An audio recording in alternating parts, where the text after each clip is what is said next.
Good morning to all. This is RS sir and welcome to RSC Science classes once again.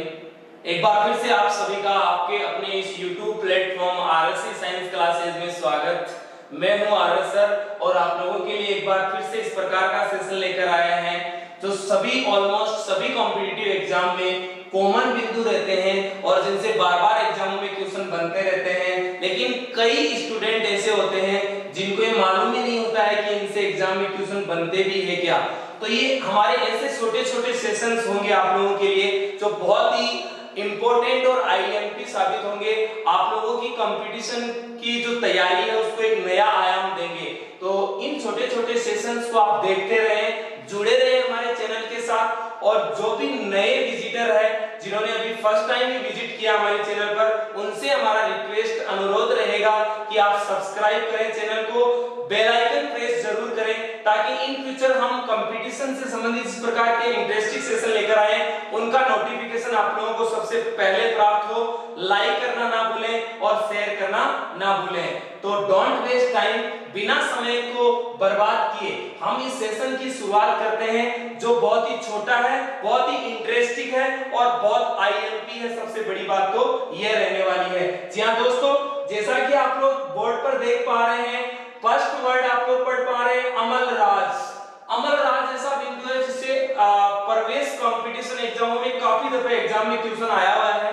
आप पुराने exam के जो almost सभी एग्जामों के पेपर उठाकर देख सकते हैं, इनसे कहीं ना कहीं आप लोगों को क्वेश्चन देखने को मिलेगा।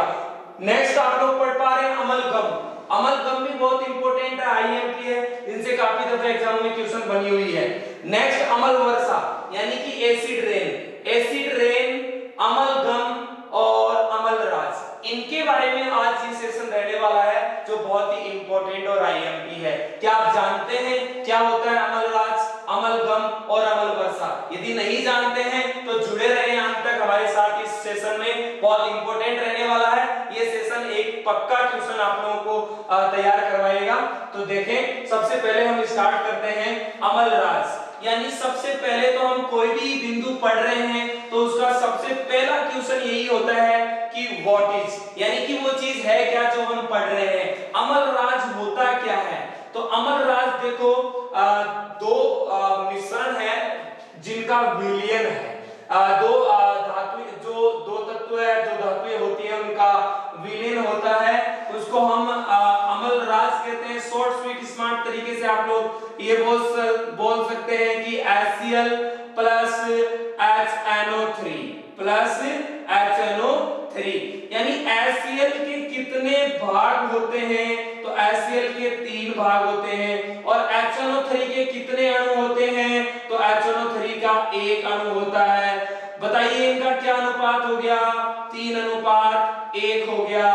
तो आप लोग ये शॉर्ट स्वीट स्मार्ट तरीके से यूं बोल सकते हैं कि ये बोल सकते हैं कि 3 हाइड्रोक्लोरिक एसिड के भाग और नाइट्रिक अम्ल HNO3 हो गया 1 भाग। इनका जो विलयन है, इनका जो मिश्रण है, उस मिश्रण को ही क्या कहेंगे जी? अमलराज कहेंगे। सो जी, कितना आराम से आप इसको याद कर सकते हैं जिसकी कोई हद नहीं है। यानी HCl और HNO3 मिलकर क्या बनाएगा? अमलराज। दूसरा इंपॉर्टेंट और आईएमपी लाइन या क्वेश्चन जो बनता है वो ये बनता है कि अमलराज को हम इंग्लिश में क्या कहते हैं? आप लोगों को पता होगा, एक्वा रजिया कहते हैं। क्या कहते हैं जी? एक्वा रजिया।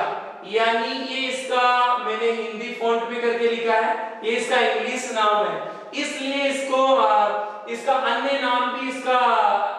नाम जो है वो भी क्या रख दिया गया है? एक्वा रजिया। यानी अमलराज को ही हम क्या कहते हैं जी? अमलराज को ही एक्वा रजिया कहते हैं। नेक्स्ट क्वेश्चन ये है कि इसका यूज कहां होता है? इंपॉर्टेंट बात तो यही रहने वाली है। इनसे क्वेश्चन निश्चित तौर से गुंजाइश इन्हीं चीजों से रहेगी, क्वेश्चन बनेगी। इनका यूज जो किया जाता है वो धातुओं के शोधन में किया जाता है। किसमें किया जाता है जी? धातुओं के शोधन में इनका यूज किया जाता है। मोस्टली रूप से आप लोग बात कर लें तो मोस्ट रूप से आप बात करें तो सोना, यानी सोने को इसमें घोला जाता है। कुछ मोस्ट जो उत्कृष्ट धातुएं होती है, जैसा कि आप लोगों को पता है चांदी, नेक्स्ट प्लेटिनम और एक आप लोगों को मैंने ऑलमोस्ट बता ही दिया सोना। तो इन धातुओं को हम किस में घोल सकते हैं? अम्लराज मिश्रण में घोला जा सकता है। तो सोने की सफाई करने वाले आप लोगों के घरों पे आते हैं। आप लोगों ने देखा होगा कि सोना साफ कराओ, सोने को शुद्ध करा लो, साफ करा लो, है ना। सोने पे कभी कोई मेल नहीं आता है, सोने पे कभी कोई जंग नहीं होता है, सोने पे कभी कुछ इस प्रकार का खराब मटेरियल नहीं लगता है सोने को, इसमें हम घोल सकते हैं। तो ये चीज ध्यान रखिएगा, बहुत ही इंपॉर्टेंट और आईएमपी रहने वाली है। अब हम उन चीजों पर बात करते हैं जिनसे एक्चुअली हम लोगों से क्वेश्चन बनेंगे और उनको हमें याद रखना है। तो आइए हम उन चीजों पर बात करते हैं जिनसे आप लोगों के एग्जाम में क्वेश्चन बनने वाले हैं। तो अमलराज में आप लोग एक पॉइंट तो अपने दिलो दिमाग में कान गांठ बांध ले, दिल में बिठा ले, दिमाग में बिठा ले। एक चीज तो आप लोग पक्का ये ध्यान रखें कि अमलराज का अन्य नाम क्या होता है। अमलराज का अन्य नाम क्या होता है? तो अन्य नाम पूछा जाए तो आप लोगों का जवाब आ जाएगा जी एक्वा रजिया। कौन सा रजिया? एक्वा रजिया। ये चीज याद रख लेंगे आराम से, कोई दिक्कत नहीं है। इंग्लिश में इसको एक्वा रजिया कहते हैं, ये इसका अन्य नाम है। आपसे पूछा जाएगा एक्वा रजिया किसे कहते हैं? अमलराज को। और अमलराज का दूसरा नाम क्या है? एक्वा रजिया, या अन्य नाम क्या है? एक्वा रजिया है। दूसरी चीज आप लोगों को अपने दिमाग में बिठाए रखनी है, उसका वो चीज है मिश्रण। यानी इसमें क्या मिश्रण है? यानी आप लोगों ने अभी अभी बोला था 3 भाग तो क्या HCl और 1 भाग क्या बताइए HNO3, यानी कि सांद्र हाइड्रोक्लोरिक अम्ल और सांद्र नाइट्रिक अम्ल मिलकर क्या बनाते हैं जी? एक्वा रजिया बनाते हैं, अमलराज बनाते हैं। इनका आप लोग को मैं समझने की दृष्टि से ऐसे भी लिख देता हूं, हाइड्रोक्लोरिक अम्ल। इसको हम क्या कहते हैं? हाइड्रोक्लोरिक अम्ल। क्लियर है इतनी चीज? नेक्स्ट आप लोगों से इसका नाम HNO3 क्या होता है जी? तो सांद्र नाइट्रिक अम्ल, सांद्र नाइट्रिक अम्ल। तो इन दोनों का हाइड्रोक्लोरिक अम्ल धन नाइट्रिक अम्ल मिलकर क्या बना देंगे जी? अमलराज बना देंगे। अब मेन जो क्वेश्चन बनने है वो इसी चीज से बनना है, इसका अनुपात क्या होता है, यानी HCl और HNO3 है वो किस रेशियो में अमलराज में होते हैं। तो अनुपात यानी रेशियो से क्वेश्चन कई दफे बना हुआ है, तो आप लोगों को ये याद रखना है। इसमें HCl जो होता है वो 3 होता है और जो HNO3 होता है वो HNO3 होता है वो कितना होता है? 1 होता है। तो इनका अनुपात क्या हो गया? 3:1 हो गया। क्या हो गया जी? 3:1 हो गया। तो आप इनका अनुपात याद रख लेना, अनुपात आप लोग याद रख लेना 3:1। अब क्वेश्चन अगले पर पुटअप करने पर है कि वो किस तरीके से पुटअप करता है। सपोज दैट उसने क्वेश्चन ये पुटअप कर दिया यूं कि HCl प्लस HNO3 का अमलराज में अनुपात बताओ। फिर आप लोगों को ऑप्शन देगा 3:1, 1:3, 1:4 या 4:1। तो इस प्रकार की कंडीशन में ऐसे शुरुआत की गई क्वेश्चन की HCl प्लस HNO3, तो आपका जवाब आ जाएगा 3:1। या उसने यूं पुटअप कर दिया इस क्वेश्चन को कि अमलराज में HNO3 प्लस HCl का अनुपात क्या होता है। अब आप लोगों की जो रटी रटाई बात थी कि 3:1 होता वो गलत हो जाएगी। अब आपका आंसर ये सही नहीं होगा 3:1। अब उसने इसको उल्टा कर दिया है, यानी अब आपका आंसर सही होगा 1:3 होगा, यानी HNO3 प्लस HCl। क्लियर है इतनी चीज? नेक्स्ट आप लोग ध्यान रखना, इसमें जो चीज आप लोगों को याद रखनी है वो मैं यहाँ लिख देता हूँ, यूज। यानी कि अमलराज का जो यूज होता है वो कहाँ होता है? दैनिक जीवन में इसका जो व्यवहारिक यूज है वो धातुओं के शोधन में, धातुओं के शोधन में इसका यूज किया जाता है। ये चीज आप लोग क्लियर रखना। दूसरी चीज आप लोग ये ध्यान रखना कि मोस्टली रूप से सोने को किसमें घोला जा सकता है, ये क्वेश्चन भी पूछा जाता है। सोने को घोला जा सकता है, इसमें सोने को घोला जा सकता है। तो ये चीज आप लोगों के लिए बहुत ही इंपॉर्टेंट है, आईएमपी है, निश्चित तौर से काफी दफे एग्जाम में क्वेश्चन पूछा जा चुका है। आप खुद रिसर्च करके देख सकते हैं, आप खुद प्रवेश कंपटीशन एग्जाम के जो पेपर लगे हुए हैं उनमें ये क्वेश्चन सर्च कर सकते हैं, यहाँ से क्वेश्चन देखने को मिलेगा। नेक्स्ट मैंने अमलराज के बाद में जो वर्ड लिखा आप लोगों के सामने वो था अमलगम। अमलगम से भी बहुत बार गुंजाइश बनी रहती है, अमलगम से भी क्वेश्चन बनते रहते हैं। तो अमलगम क्या होता है? अमलगम की हम बात करें तो इसको इंग्लिश में अमलगम ही कहा जाता है। इसको इंग्लिश में भी क्या कहते हैं? अमलगम ही कहते हैं। तो देखो अमलगम की आप लोगों से बात करें तो अमलगम एक मिश्र धातु यानी ऑयली होती है। ये एक क्या होती है बच्चा? मिश्र धातु। अब मिश्र धातु वो धातु होती है जिसमें धातु के साथ उपधातु भी हो सकती है, या एक से अधिक प्रकार की धातुओं से या उपधातुओं से मिलकर बने पदार्थ को हम मिश्र धातु कहते हैं। तो इसमें एक जो पर्टिकुलर धातु होती है उस धातु का नाम होता है पारा। एक धातु तो इसमें कौन सी होती है जी? पारा होती है, जिसको हम आप लोगों को पता है Hg से डिनोट या रिप्रेजेंट करते हैं, और जिसको मरकरी भी कहा जाता है। क्या कहा जाता है जी? मरकरी कहा जाता है। तो ये जो पारा होती है ये किसी अन्य धातुओं के साथ घोल बनाती है, जैसे तांबा वगैरह के साथ ये घोल बना देती है, उसको हम धातु या फिर मेटेलिक सॉल्यूशन कहते हैं, और उस सॉल्यूशन को ही अमलगम कहा जाता है। ये चीज ध्यान रखना, यानी पारा धातु होती है वो किसी अन्य धातुओं के साथ जो है वो धातुई घोल बनाती है, और इस धातुई घोल को ही क्या कहा जाता है जी? इस धातुई घोल को ही क्या कहा जाता है जी? तो आप लोगों का जवाब हो जाएगा अमलगम कहा जाता है। नेक्स्ट चीज आप लोगों को जो इंपॉर्टेंट और आईएमपी ध्यान रखनी है कि जो ये पारा है, ये पारा ये मैं आप लोगों को इंपॉर्टेंट आईएमपी के रूप में लिखा देता हूं। ये चीज आप लोग ध्यान रखना, पारा जो होता है वो लोहा, किसके साथ? लोहा, या आप बोल सकते हैं आयरन, या आप लोग बोल सकते हैं आयरन, इनके साथ धातुई घोल नहीं बनाता है, इसके साथ धातुई घोल नहीं बनाता है। इसलिए आप लोगों को मालूम रहना चाहिए कि पारा को कहां सुरक्षित रखा जाता है, पारा को कहां सुरक्षित रखा जाता है, तो आप लोगों को पता होगा लोहे के पात्र में। कहां रखा जाता है सर? लोहे के पात्र में सुरक्षित रखा जाता है। तो ये आप लोगों का अमलगम हो गया। अमलगम में एक धातु कौन सी होती है? पारा होती है। पारा को क्या कहते हैं? Hg या मरकरी भी कहा जाता है। और पारा किसके साथ धातुई घोल नहीं बनाती है? लोहा या आयरन के साथ नहीं बनाती है। इसीलिए पारे को किसमें सुरक्षित रखा जाता है? लोहा के पात्र में सुरक्षित रखा जाता है। अमलगम एक क्या है? धातु, अधातु या मिश्र धातु। तो ये एक मिश्र धातु होती है, उसमें एक पर्टिकुलर धातु कौन सी होती है? पारा होती है। तो ये इस प्रकार की अगला किसी भी लैंग्वेज आप लोगों के सामने बनाए, किसी भी प्रकार की लैंग्वेज बनाए, यदि ये कॉन्सेप्ट आप लोगों को क्लियर है तो मुझे नहीं लगता कि आप लोगों का यहाँ से कोई क्वेश्चन गलत हो सकता है, कभी नहीं हो सकता। आप अमलगम को बढ़िया तरीके से क्लियर कर लें। ध्यान से यदि आप सेशन को देख रहे हैं, सुन रहे हैं, तो निश्चित तौर से आप लोगों का इन फ्यूचर कोई भी कंपटीशन एग्जाम में क्वेश्चन पूछा जाएगा तो आप लोगों का गलत नहीं होगा।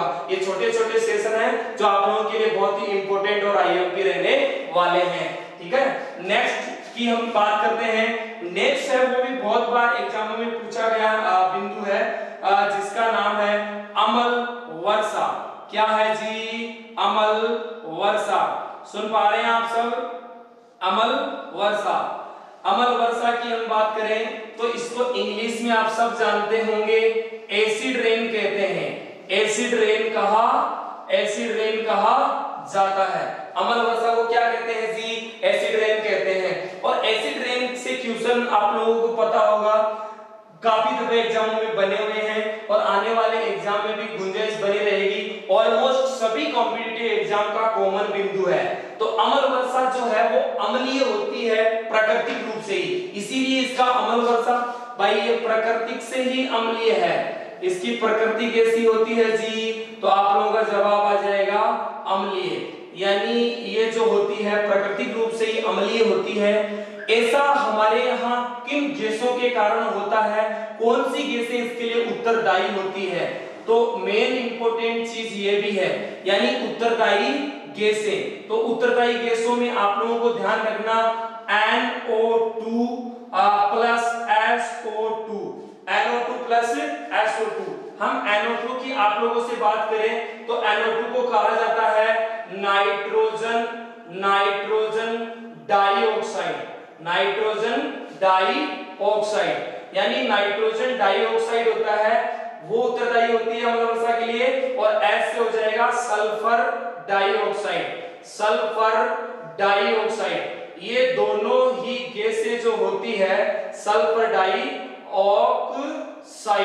ये चीज ध्यान रखना, बहुत ही इंपॉर्टेंट और आईएमपी है, जिनसे एक्चुअली क्वेश्चन बनना है NO2 और SO2। दूसरी चीज आप लोगों से ये भी पूछी जाती है कि ये गैसें कहां से निकलती है, तो आप लोग ध्यान रखना ये तेल शोधन कंपनियों से, ये कहां से निकलता है, ये जो अपने तेल शोधन कारखाने होते हैं, कंपनी होती है तेल शोधन कारखानों से, तेल शोधन कारखानों से। नेक्स्ट आप लोग ध्यान रखना स्वचालित वाहनों से, या फिर आप लोग वाहनों से बोल सकते हैं, बसों से बोल सकते हैं, ठीक है। और तेल शोधन जो कंपनियां होती है उनके धुएं में पाई जाती है, और ऊपर जाके वायुमंडल में जो वायुमंडल है उसमें ये जो NO2 SO2 है वो एसिड का निर्माण करती है, और एसिड का निर्माण करती है तो उसमें क्या बनता है, कौन सा तेजाब बनता है, कौन सा गंधक का अम्ल जिसे कहा जाता है गंधक का अम्ल। और गंधक का अम्ल क्या होता है जी, आप लोग बता देंगे, मैं इसको रब कर देता हूं। देखो ये दोनों कौन, NO2 प्लस SO2 ऊपर जाके वायुमंडल में जाकर जो जलवाष्प होता है, जलवाष्प से क्रिया करता है, और क्रिया करके एसिड का निर्माण करती है, एसिड का निर्माण करती है। इसमें कौन मोस्टली रूप से कौन सा एसिड होता है, तो आप लोग ध्यान रखना H2SO4 कौन सा होता है जी, H2SO4। H2SO4 को क्या कहा जाता है, तो H2SO4 को हम गंधक का अम्ल भी कहते हैं। क्या कहते हैं, गंधक का अम्ल भी कहा जाता है, या फिर आप लोग इसको रासायनिक रूप से क्या नाम देते हैं, सल्फ्यूरिक अम्ल। क्या पढ़ते हैं जी, सल्फ्यूरिक अम्ल, सल्फ्यूरिक अम्ल भी इसे कहा जाता है। कई बार एग्जाम में क्वेश्चन में पूछा जाता है कि अम्ल वर्षा में सर्वाधिक मात्रा में पाया जाने वाला रासायनिक पदार्थ या अम्ल या एसिड है, तो आप लोगों का जवाब हो जाएगा H2SO4। नेक्स्ट एग्जाम में इसकी पोटेंशियल ऑफ हाइड्रोजन वैल्यू से भी क्वेश्चन बना हुआ है, यानी कि इसका पीएच वैल्यू क्या होता है, पीएच वैल्यू का हमने पहले ही एक सेशन बना दिया है जो बहुत ही इंपॉर्टेंट और आईएमपी रहता है। बहुत बार एग्जामों में पीएच वैल्यू यानी पावर ऑफ हाइड्रोजन से क्वेश्चन पूछे जाते हैं। तो अम्ल वर्षा की पावर ऑफ हाइड्रोजन क्या होती है, तो आप लोगों का जवाब हो जाएगा 5.5, यानी 5.5 से जो कम की वर्षा होती है वो कौन है, वो अम्ल वर्षा होती है। अब जो इंपॉर्टेंट आईएमपी बात रहने वाली है वो है दैनिक जीवन में अम्ल वर्षा के दुष्परिणाम या अम्ल वर्षा की हानियां, जिनसे भी काफी दफे एग्जामों में क्वेश्चन देखने को मिलते हैं या गुंजाइश बनी रहती है। तो अम्ल वर्षा क्लियर है आप लोगों को। अम्ल वर्षा यानी कि एसिड रेन प्रकृति कैसी होती है, अम्लीय वर्षा की प्रकृति अम्लीय है प्रकृति से ही। दूसरा उत्तरदायी गैसें बहुत इंपॉर्टेंट रहने वाली है NO2 और SO2। कौन सी, SO2 को सल्फर डाइऑक्साइड कहेंगे, NO2 को नाइट्रोजन डाइऑक्साइड कहेंगे। कार्बन डाइऑक्साइड और क्लोरीन गैसें भी इसके लिए उत्तरदायी होती है, लेकिन मुख्य रूप से इंपॉर्टेंट और आईएमपी जो रहने वाली है वो NO2 और SO2 रहने वाली है। नेक्स्ट ये कहां से निकलती है, तेल शोधन कंपनियों से या कारखानों से निकलती है, उनके धुएं में पाई जाती है। बसों के स्वचालित जो वाहन होते हैं या बसों के धुएं होती है उनमें ये पाई जाती है। तो ये अभी तक इतना इंपॉर्टेंट, पीएच वैल्यू बहुत इंपॉर्टेंट रहने वाला है। अभी तक यहाँ तक इतनी सारी चीजें आप लोगों को क्लियर हो जानी चाहिए। नेक्स्ट जो आप लोगों के लिए यहाँ पर बिंदु रहेगा वो अम्ल वर्षा का दुष्परिणाम, यानी दैनिक जीवन से एसिड जो रेन है अमल जो वर्षा है उसके जो दुष्परिणाम है वो क्या है, अमल वर्षा के जो दुष्परिणाम है वो क्या है वो देखें सर। तो आप इसको हानियां बोल सकते हैं, अमल वर्षा से हानियां या दुष्परिणाम। सबसे पहली बात आप लोगों से की जाए तो इससे हानि होती है, जो अमल वर्षा होती है उससे जल है वो खराब हो जाता है, दूषित हो जाता है, जिससे जलीय जीव होते हैं उनकी मृत्यु, यानी जलीय जीवों पर हानियां, जलीय जीवों को हानियां, यानी मोस्टली रूप से जलीय जीवों को हानियां होती है। नेक्स्ट आप लोग ये बोल सकते हैं बहुमूल्य, बहुमूल्य, बहुमूल्य इमारतों, बहुमूल्य इमारतों की दीवारों का बेरंग या काला होना।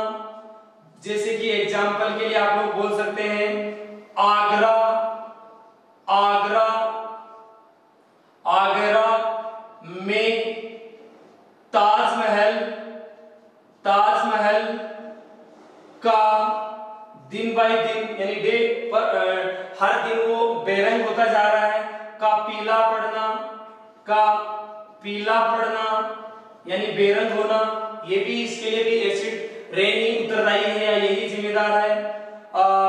खेतों की या जो किसान है, खेत है, खेतों की जो पीएच वैल्यू है वो घट बढ़ती है, यानी खेतों की पीएच वैल्यू के असंतुलित होने के कारण फसलों में पैदावार में कमी। तो आप ये बोल सकते हैं फसलों की पैदावार में कमी। आप लोग ये बोल सकते हैं पेड़ पौधों की वृद्धि में कमी। आप ये बोल सकते हैं जर्मनी या पश्चिमी जो एरिया है, जर्मनी में जो जंगल है उनमें जो पेड़ पौधे हैं उनकी वृद्धि में कमी, और पारिस्थितिकी तंत्र जो है उसका असंतुलित हो जाना, जैसे कि नदियां, झीलें, सब जितना भी इकोसिस्टम है वो इससे प्रभावित होता है। नेक्स्ट आप लोग हमारी स्किन, हमारी त्वचा के लिए भी बोल सकते हैं, हमारे लिए भी दुष्परिणाम देने वाली है, और भी कई इस प्रकार की हानियां हैं जो एसिड रेन से होती है। तो मोस्टली रूप से आप इतनी हानियों को ध्यान रखें, एसिड रेन, अमलराज और अमलगम। आज के इस सेशन में हमारे 3 बिंदु थे, बहुत ही इंपॉर्टेंट और आईएमपी है, जिनसे काफी दफे एग्जामों में क्वेश्चन बनते आए हैं और बनते रहते हैं। आप लोग इसको, ये सेशन आप लोगों को कैसा लगा या आप लोग कमेंट में बताएं। यदि आप लोगों को ये सेशन पसंद आया है तो आप इसको लाइक करें, आप इसको शेयर कर दें, सब्सक्राइब करना ना भूलें। जो भी नए हैं, जो हमारे चैनल पर पहली बार विजिट कर रहे हैं, प्लीज इसको सब्सक्राइब कर लें और बेल आइकन जरूर प्रेस कर लें, ताकि इन फ्यूचर हम जो भी एग्जाम, जो भी इस प्रकार के कंपटीशन एग्जाम के लिए इस प्रकार के छोटे छोटे सेशन जो लेकर आ रहे हैं उनका नोटिफिकेशन आप लोगों को सबसे पहले रिसीव हो। तो आई होप कि ये सेशन आप लोगों को अच्छा लगा होगा। Thank you so much, see you again, have a nice day, जय हिंद, जय भारत।